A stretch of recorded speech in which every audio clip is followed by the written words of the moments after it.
Salut, c'est Etche. Donc aujourd'hui, on va parler d'un des gros exercices d'entraînement du boxeur, le shadow. Alors le shadow, d'où ça vient? Ça vient du mot shadow boxing, qui signifie littéralement la boxe de l'ombre. C'est un nom qui est stylé, ça fait sympa, et c'est un super exercice. Donc pourquoi la boxe de l'ombre? Parce qu'on va boxer un adversaire imaginaire.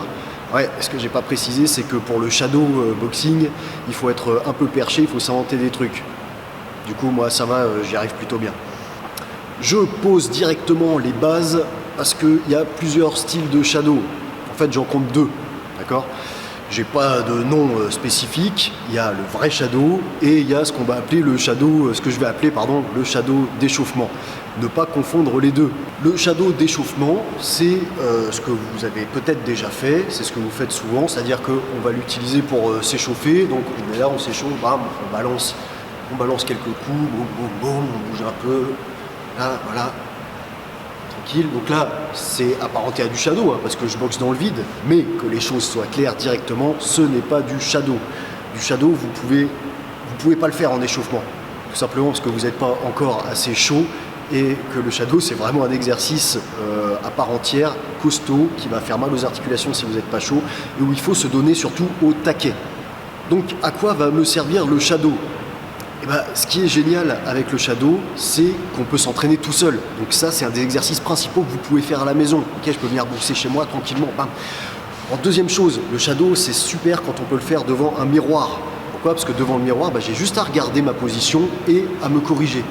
Ok, je peux travailler mes enchaînements et tout en regardant le miroir, là, bam, me dire, ok, il faut que mon épaule vienne plus me protéger ici, je tends plus mon bras. Bon, tout ça, mes crochets sont un peu trop larges, je vais bien les raccourcir. Le coude à 90, en fait, tous les petits points clés que je vous ai donnés dans les vidéos précédentes, vous faites du shadow devant votre miroir par petits rounds et vous corrigez tous ces petits défauts que vous avez.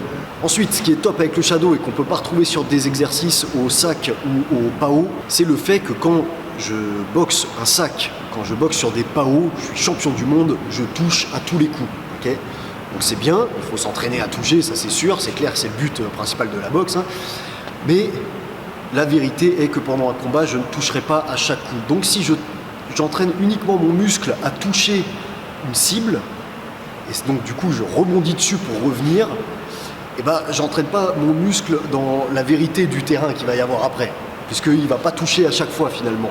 Donc le shadow, ça m'entraîne à ce mouvement aller, mais aussi à ce mouvement retour, sans avoir l'aide de quelque chose sur lequel je rebondis.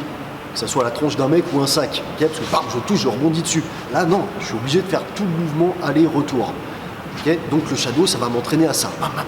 Parce qu'en combat, forcément, je vais venir boxer, bam, là je vais toucher, et là, il y a des coups qui ne vont pas toucher. Si j'ai pas cet entraînement-là, grâce au shadow, mes muscles ne seront pas habitués à ça. Ensuite, le shadow, ça va m'entraîner beaucoup à la vitesse. On est d'accord, au shadow, je vais pas travailler ma puissance, parce que j'ai pas d'objectif fixe. Par contre, c'est maintenant, c'est le moment de driller sa vitesse. Okay, donc là, quand je boxe au shadow, hop, je fais des accélérations. Ok, je viens driller ma vitesse. Bon. Pour ça, je peux même utiliser des petits poids de poignets. Okay, je vais mettre des petits poids de poignets ici, tac, pour alourdir mes poignets. Okay, j'alourdis mes poignets, je fais ça pendant plusieurs rounds. Ensuite, je les retire, je reboxe normalement. Là, vous avez l'impression d'être flash. Ça va super vite. Okay, on s'habitue à ça. Je peux prendre des petits poids aussi, petits poids de 1-2 kg, pour venir boxer avec. Les élastiques, okay, ça c'est Toko qui fait ça beaucoup, lui il boxe avec des élastiques, il se met un élastique ici, hop, il vient travailler ça. Tous ces exercices, je vous les remontrerai, hein. Là c'est juste la vidéo globale pour le shadow boxing, mais je vous montrerai tout ça plus détaillé. Là j'en parle parce que c'est dans le truc. Alors maintenant, comment travailler correctement le shadow? Je vous l'ai dit, il faut être perché. Pourquoi je dis ça? Parce qu'il faut être dans son monde. Il faut s'imaginer un truc, il faut être dans sa bulle. Vous ne travaillerez pas correctement le shadow si, mettons, il y a plein de monde autour de vous et que vous êtes attentif au regard des autres, à ce que les autres font. Oubliez tout ça. Le shadow, je suis dans ma bulle. Et pourquoi je suis dans ma bulle? Parce que j'ai un adversaire en face de moi. Sauf qu'en vrai, j'ai personne. Donc il faut être perché. Il faut s'imaginer un mec en face de soi. Okay, et ce mec-là, je l'imagine comme je veux qu'il soit.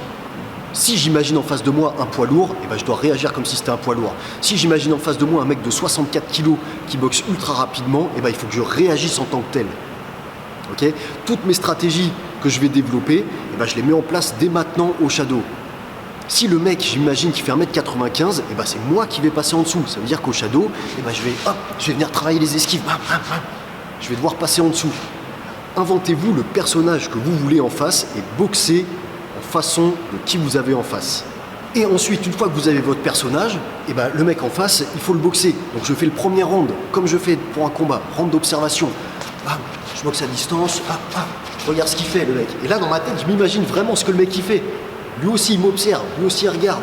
Là d'un coup il me balance une gauche, j'esquive sur le côté. Là j'ai réussi à le toucher, je le feinte au visage, je passe au corps, je remonte avec la droite. Je rentre un peu au corps à corps pour tester, voir ce qu'il donne au corps à corps. Je rentre, percute, crochet, je remonte, je me décale, je me déplace, je tourne, je bosse.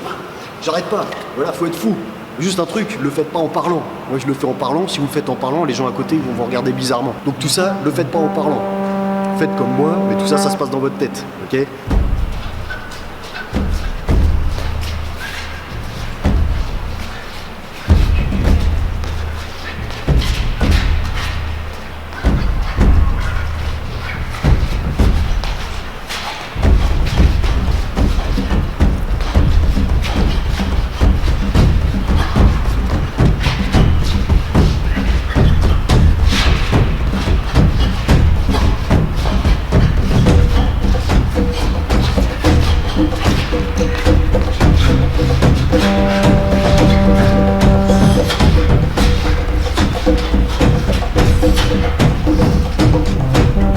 Essayez de travailler comme ça avec des phases d'accélération, des phases de remise à distance, tout ça comme un vrai combat. Vous verrez que ça c'est du vrai shadow, ok? C'est pas ce que je fais pendant l'échauffement où je suis là, je balance mes bras tranquille. Là ça c'est du vrai shadow, ça pulse. On se rapproche vraiment de la fatigue d'un vrai combat, quoi. Alors que j'ai pas de mec en face. C'est pour ça que cet exercice il est top. Tout seul, chez moi, à la maison, n'importe où, je me mets un peu de musique, je me perche dans ma tête, j'ai mon ami imaginaire, et puis je le démonte. Ok, donc là voilà, des super exercices pour bosser à la maison. Ok, plus tard je vous montrerai d'autres types de travail qu'on peut faire au shadow, des améliorations, comment bosser sa vitesse, quel équipement on peut utiliser, quelle stratégie on peut adopter, tout ça, il y a plein de trucs à bosser. Mais pour l'instant déjà c'était pas mal, travaillez ça, ça va vous aider j'espère, ça me fait plaisir, la chaîne grossit, un truc de fou, je sais pas si vous avez vu, ça va super vite, pas grâce à moi, c'est grâce à vous, donc je vous remercie.